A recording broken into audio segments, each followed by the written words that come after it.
Ayun, okay, KGX, kamusta tayong lahat? O, reviewin natin to ngayon. Okay? So, kung titingnan natin ngayon, di ba? Ito yung support natin. Ito yung resistance ngayon natin kung titingnan natin yan. So far, rejected kahapon. And then ngayon, pinipilit niyang basagin to. So ngayon, pag binasag niya to, possible, no? Tingnan lang natin, no? Kung hanggang saan ang pwede niyang iangat. Taas ah. Talaga ba? So nasa 70, 77, 78, no? Possible, no? Possible 'yan kung i-break niya tong area na to, si 74. Okay? So yan lang yung napapansin ko diyan ha. Tapos, kung titingnan natin pag binreak niya naman tong sa ilalim, possible si 58 ulit. Okay? So saktong-sakto doon sa ating resistance ay support, no? Possible na pag binasag niya yan, no, pwedeng bumagsak ulit yan. Okay? Yan yung nakikita natin dyan, mga kapatid. And kung titingnan natin, bumili tayo. Okay? So ito na naman yung binili natin, worth 500 pesos ulit. Again, marami nagtatanong sa akin na, bakit ang aga-aga mong bumili kay GX? Okay? So ang sagot ko lang dyan, una sa lahat, ang nilalaro ko lang everyday ay 250 pesos to 500 pesos.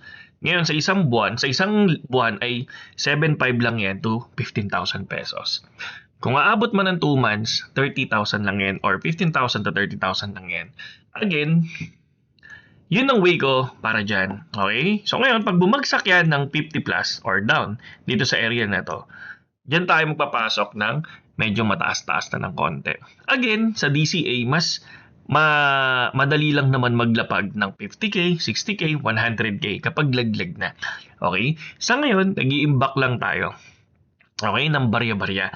Hindi agad solid. Okay? Sa mga nagtatanong lang ha. Okay? So ngayon, nakikita ko din ton ay para din siyang cup and handle. So yan.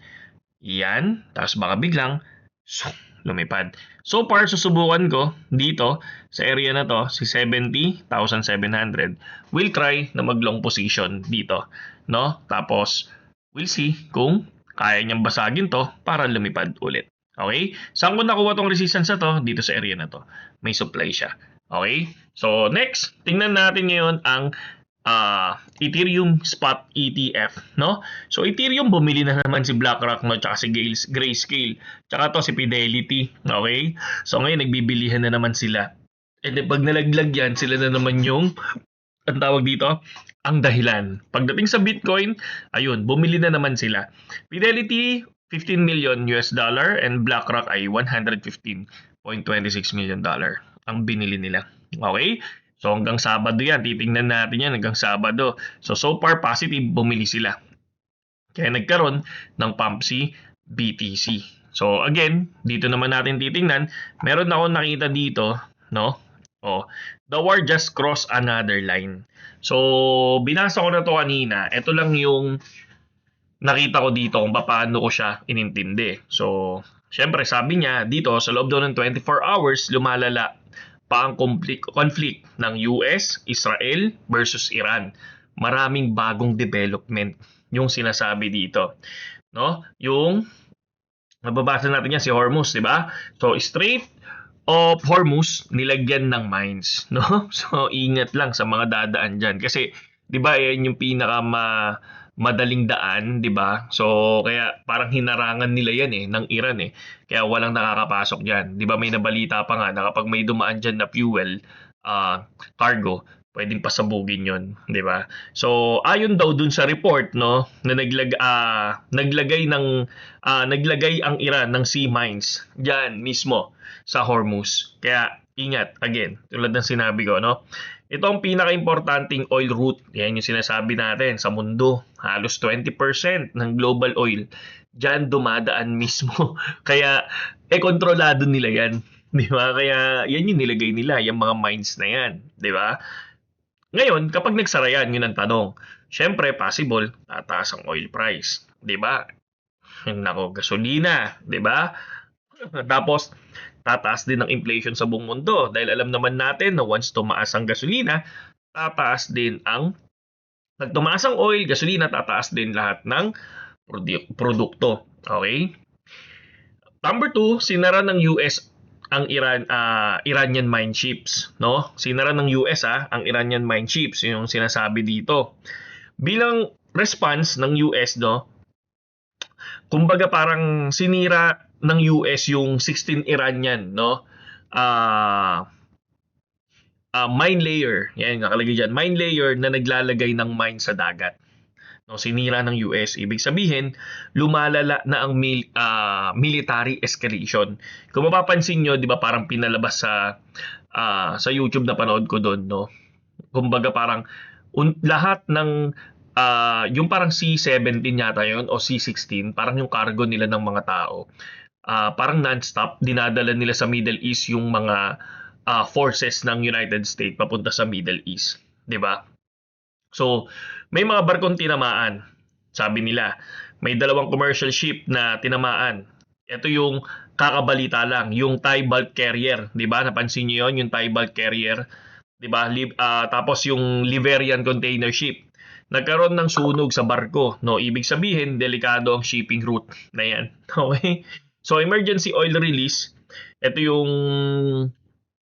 International Energy Agency yung nag-announce, no? 400 million barrels ng oil ilalabas, no, sa emergency reserve.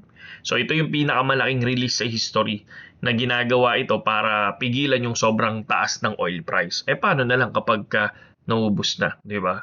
So I think magtitipid talaga sila. So nabalitaan niyo din ba yung Victory Liner, no? Noong nakaraan, hindi naka-open yung aircon nila, blower lang, tas naiinitan yung mga tao sa loob. Ang sabi nila kasi, ang sabi daw doon, kasi kwento lang sa akin ng asawa ko, ang sabi is nagtitipid daw sila. Aircon nga yung sinakyan mo di ba? Tapos daw parang, basta dito yun sa Zambales. Kaya, yun yung nangyari. War spending ng US. Sana yun? Yan. War spending ng US, sinasabi dito, no, 5 billion na agad ang nagastos weapon, no, sa unang 2 araw pa lang. 5 billion US dollar na. Ibig sabihin sobrang mahal na ng digmaan talaga na to, no? Tumataas ang civilian damage, no? Ayon dun sa report, 9,600. Sana 'yan?